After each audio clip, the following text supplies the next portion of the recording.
नमस्ते। आज के इस खास एक्सप्लेनर में एक बहुत ही दिलचस्प लेकिन अक्सर उलझाने वाले टॉपिक को डिकोड किया जाएगा। इंग्लिश ग्रामर के मॉडल वर्ब्स। इन्हें रटना नहीं है, बल्कि आज एक बहुत ही कलरफुल और अट्रैक्टिव विजुअल माइंड मैप के जरिए इन्हें एक पेड़ की तरह समझा जाएगा। इस ट्री डायग्राम से ये कॉन्सेप्ट्स इतने क्रिस्टल क्लियर हो जाएंगे कि रोजमर्रा की बातचीत में इन्हें इस्तेमाल करना एकदम आसान लगेगा। तो चलिए, बिना किसी देरी के सीधे इस पेड़ की जड़ों की तरफ चलते हैं। आज के हमारे इस डिस्कशन का एजेंडा बहुत ही सिंपल है। मॉडल वर्ब्स की बेसिक समझ के बाद इस पेड़ की 4 मुख्य शाखाओं यानी फैमिलीज को एक्सप्लोर किया जाएगा। Can family, could family, should family और अंत में सबसे पेचीदा वुड फैमिली। और लास्ट में होगा एक फाइनल चेक, तो बस साथ बने रहिए। तो चलिए सबसे पहले सेक्शन की बात करते हैं, मॉडल वर्ब्स को समझना। आखिर ये हेल्पिंग वर्ब्स है क्या और इंग्लिश ग्रामर में इनका इतना इंपॉर्टेंट रोल क्यों है? सच कहा जाए तो मॉडल वर्ब्स किसी भी वाक्य का मूड सेट करती हैं। आसान भाषा में समझे तो ये वो सहायक क्रियाएं हैं जो बताती हैं कि कोई काम करने की क्षमता यानी एबिलिटी है या नहीं, या फिर किसी चीज की संभावना यानी पॉसिबिलिटी कितनी है। इसके अलावा अनुमति लेने या कोई दायित्व निभाने का भाव भी इन्हीं से आता है, जैसे सकता है, चाहिए या पड़ेगा। ये सारे एक्सप्रेशंस मॉडल वर्ब्स से ही तो बनते हैं। अब बढ़ते हैं दूसरे सेक्शन की तरफ, जो है कैन फैमिली। ये इस पेड़ की पहली और बहुत ही मजबूत शाखा है जिसका इस्तेमाल हम रोजाना बहुत ज्यादा करते हैं।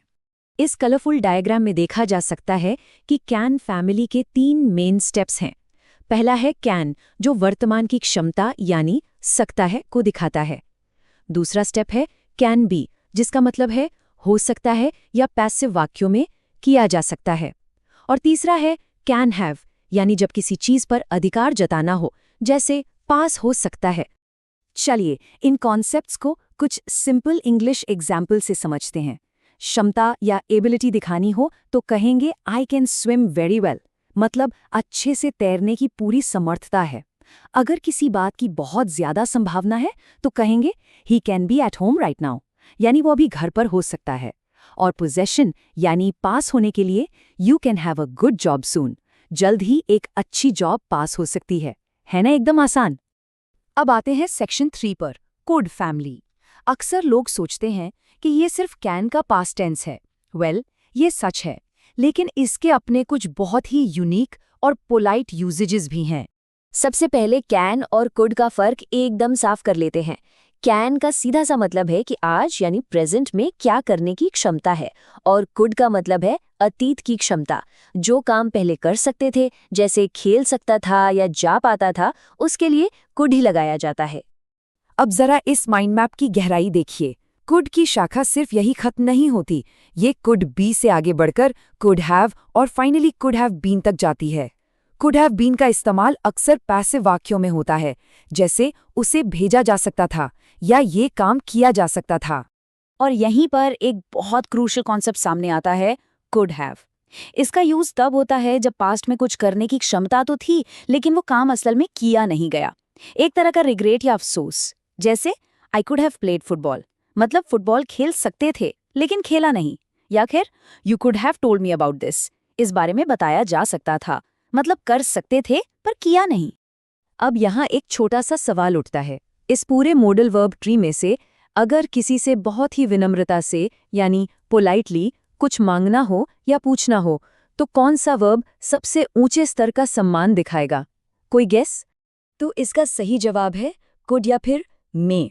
देखिए, कैन का इस्तेमाल तो होता ही है, लेकिन स्पोकन इंग्लिश में अगर रिक्वेस्ट में बहुत ज्यादा रिस्पेक्ट और विनम्रता दिखानी है तो कुड या मे सबसे बेहतरीन विकल्प माने जाते हैं। जैसे could I talk to Rahul, यह सुनने में बहुत ही ज्यादा पोलाइट लगता है। आगे बढ़ते हैं सेक्शन 4 पर, शुड फैमिली। ये पेड़ की वो शाखा है जो सही रास्ता दिखाती है। इसका काम है सलाह देना, ड्यूटी याद दिलाना और ये बताना कि क्या करना सही है। इस ट्री मैप में शुड के स्टेप्स एकदम क्लियर हैं। पहला, वर्तमान की सलाह के लिए शुड यानी करना चाहिए। दूसरा, शुड बी यानी होना चाहिए, जैसे उसे वहां होना चाहिए। और तीसरा, जब पुरानी बात को लेकर पछतावा हो तो शुड हैव, जिसका मतलब है करना चाहिए था। और हाँ, एक गोल्डन रूल याद रखना है, हैव के साथ हमेशा वर्ब की थर्ड फॉर्म ही लगती है। इसे इन आसान उदाहरणों से समझते हैं। We should talk to each other, हमें एक दूसरे से बात करनी चाहिए। He should have met me that day. उसे उस दिन मुझसे मिलना चाहिए था। लेकिन जरा तीसरे फॉर्म पर गौर कीजिए, शुड हैव टू। जब शुड हैव के साथ टू जुड़ जाए तो बाद में बहुत जोर आ जाता है, एक स्ट्रॉन्ग मजबूरी। They should have to do something का मतलब है उन्हें कुछ तो करना ही चाहिए, एकदम मस्ट वाली फीलिंग।